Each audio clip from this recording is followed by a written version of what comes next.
Hello. Welcome back to STM Narratives. Before we begin, please comment where you are watching from and the time. The morning was crisp and biting, with a gray blanket of clouds hanging low over the city.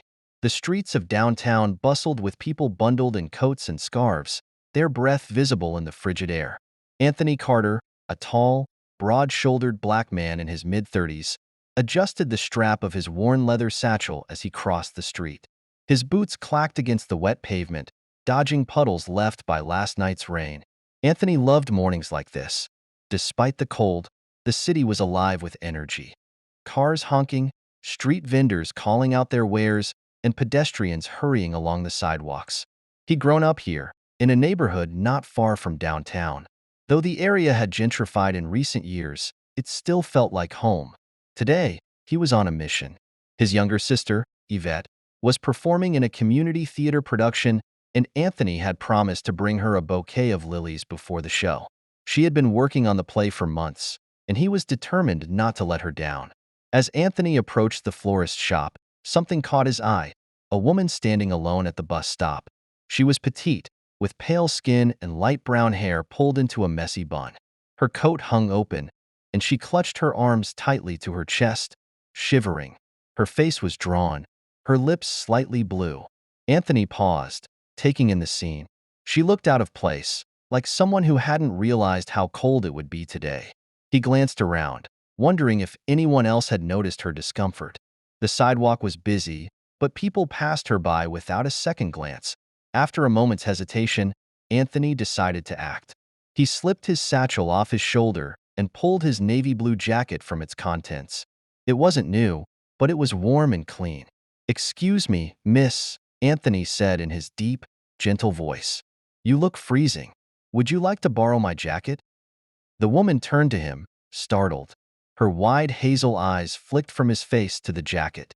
For a moment, she didn't speak, her expression unreadable. "Oh," she stammered. "That's very kind of you." She reached for the jacket with hesitant fingers. "Thank you." Anthony smiled, relieved she hadn't taken his offer the wrong way. "No problem. It's too cold to be out here without a coat. You waiting for the bus?" Before she could answer, another voice cut through the air like a whip. "Amber, what's going on here?" Anthony turned to see a tall, angular man with sharp features striding toward them. He was dressed in an expensive-looking coat, his scarf tied meticulously around his neck. His piercing blue eyes landed on Anthony, narrowing with suspicion. "Who's this?"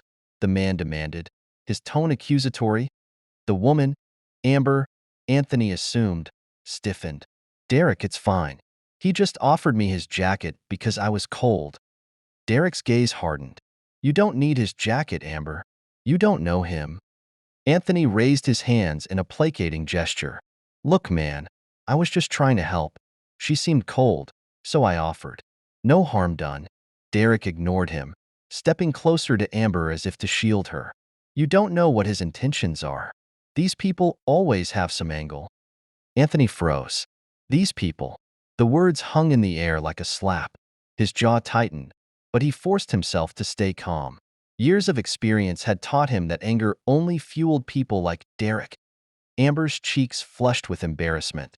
"Derek, stop. That's not fair." "Fair?" Derek scoffed. "I'm just looking out for you." Anthony took a slow breath. "Look, I don't want any trouble.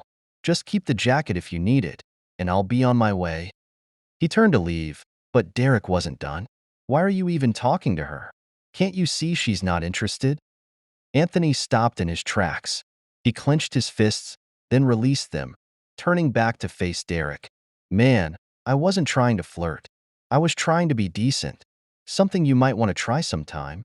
"Don't talk to me like that," Derek snapped. "You're lucky I don't call the cops."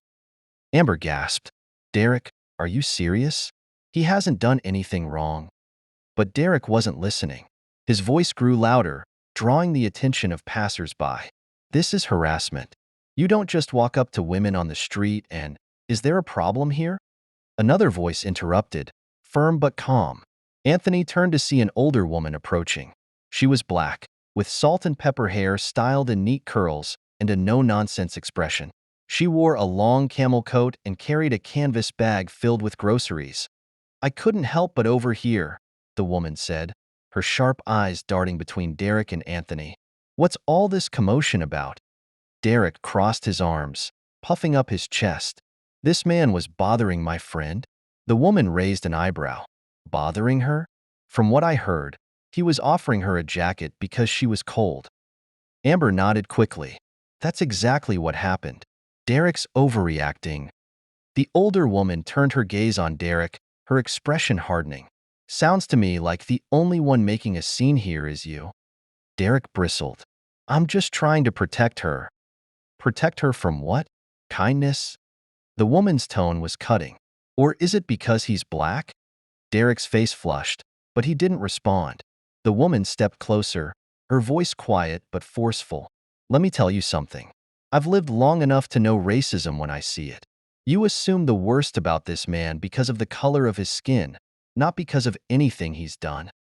That's not true, Derek said defensively. You just what? The woman interrupted. You just saw a black man helping a white woman and decided it couldn't be genuine? You think you're protecting her, but all you're doing is showing your ignorance. Amber looked mortified. Derek, she's right. You've crossed the line. Anthony watched the exchange silently, his emotions a mix of gratitude and exhaustion. He was used to fighting these battles alone. Having someone else speak up felt both foreign and relieving. Derek opened his mouth to argue, but the older woman held up a hand. Save your excuses. You should be ashamed. And if you're any kind of friend to this young lady, you'll apologize. For a moment, the only sound was the hum of city traffic. Derek shifted uncomfortably, avoiding everyone's gaze. Finally, he muttered, I'm sorry. Anthony met his eyes. You don't owe me an apology. You owe her one. Derek looked at Amber, who was staring at him with a mixture of disappointment and anger. Amber, I'm sorry, he said, his voice barely audible. Amber shook her head.